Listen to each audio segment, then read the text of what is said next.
molecular. Queremos todavía tratar de entender un poco mejor cómo podemos modelar los gases e incluso capaz los líquidos.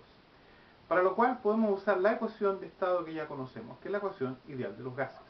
Ahora recalco la palabra ideal, porque ¿qué es lo que uno asumió para llegar a la condición de la ecuación de los gases? Si se recuerdan cuando modelamos la presión, la condición que pusimos es que las partículas básicamente no estaban siendo influenciadas por sus vecinas para llegar a la superficie.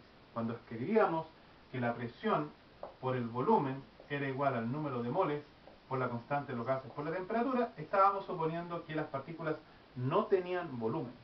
Cuando hicimos el cálculo del camino libre, vimos que sí tenían volumen. Eso significa que si yo tengo ahora, por ejemplo, un espacio en donde mis partículas están, si una partícula llega cerca del borde, de hecho su centro de masa no va a poder tocar el borde porque está el tamaño de la partícula entre medio. O sea, si suponemos que es una esfera, va a haber una zona que ellas no pueden abordar, y con lo cual yo ya estoy haciendo un error de cálculo al considerar el volumen completo, en que tengo que restarle toda esta zona del borde del que no pueden accesar. Fuera de ello, cuando tengo dos que están chocando acá adentro, también hay una zona que esta partícula acá no va a poder accesar porque está la otra vecina ahí. Así que yo de hecho debo restarle una cierta cantidad de volumen. El volumen, por ejemplo, que puedo definir, ya que queremos trabajar con unidades un poco más cómodas, podemos definir lo que sería el volumen molar. B sería el volumen que ocupa un mol de partícula. En ese caso yo a este volumen de acá le tengo que restar el B, pero con cuidado, este es el volumen general, este es el volumen de un mol, así que lo primero que voy a hacer es dividir por el número de moles, por lo cual acá se me fue, y esto lo voy a definir como el volumen molar que yo tengo, o sea, el volumen que ustedes miden lo voy a dividir cada vez por el número de moles, y esto de hecho se le asigna la letra B corta, volumen total, dividido por el número de moles que uno tiene.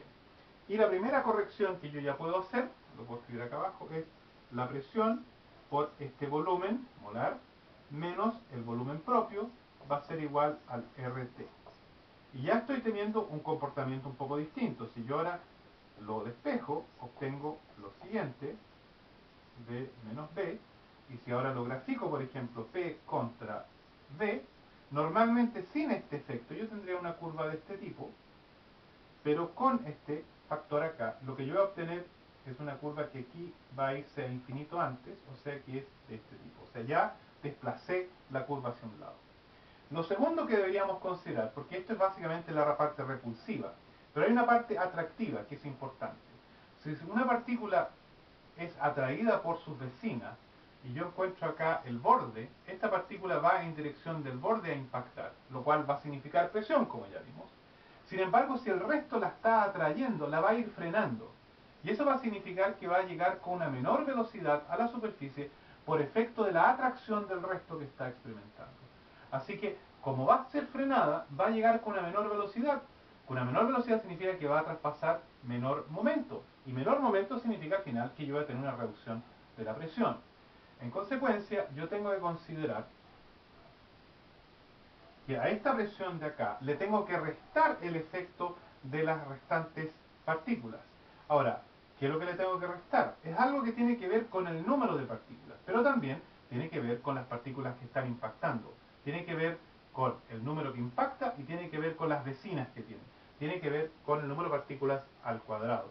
En consecuencia, lo que uno introduce es un factor que aquí es negativo, porque está reduciendo la presión, en que voy a introducir una constante y lo voy a dividir por el volumen al cuadrado. O sea, si el volumen es gigante, este término no participa. ¿Por qué razón? Porque tengo tan diluido el sistema en que sencillamente no hay atracción entre ellas. Si ese volumen se vuelve muy pequeño, este factor se vuelve gigante, significa que la atracción puede actuar, puede frenar. O sea, si yo tengo muchas partículas acá vecinas, lo cual significa que el volumen por mol es muy pequeño, significa que aquí todas estas van a estar tratando de frenar a la partícula y eso va a significar que va a llegar con menor presión. Esta ecuación es la llamada ecuación de Van der Waals.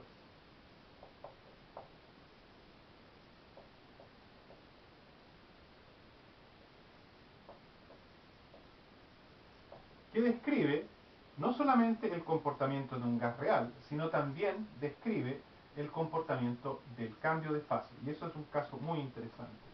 Vamos a graficarlo acá. Si yo grafico ahora la presión contra este volumen molar, yo observo lo siguiente. La curva tiene esta forma. Que tengo un problema gigante, porque aquí yo tengo, para una misma presión, tengo varios volúmenes. ¿Cuál de ellos debo tomar? Veamos lo siguiente. Si yo ahora estoy en esta esquina de acá, tengo un volumen grande, tengo una presión pequeña, claramente lo que yo tengo acá es un gas. Y al llegar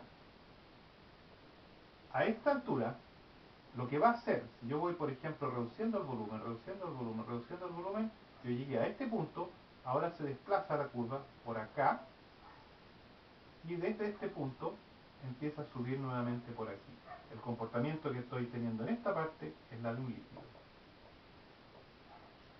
Si viceversa ahora voy aumentando el volumen, yo vengo por esta forma, voy a llegar hasta esta altura y va a comenzar a haber un cambio de fase en esta altura y después paso a recorrer la curva por este lado. O sea, esta zona de acá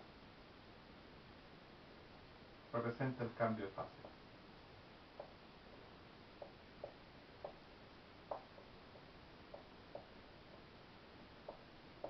En que cada vez la presión permanece constante. O sea, imagínense aquí, tengo un gas acá, yo voy reduciendo el volumen y de pronto ya no logro seguir aumentando la presión. ¿Por qué? Porque cada vez que yo trato de aumentar, parte de las partículas se van al fondo como un líquido y con eso están saliendo del sistema. O sea, cuando yo me encuentro acá, me encuentro completamente con puro gas. Aquí entre medio yo voy a tener una situación en que en el fondo yo ya tengo líquido y cuando estoy acá, todo el sistema es líquido. O sea, pasé de gas a líquido.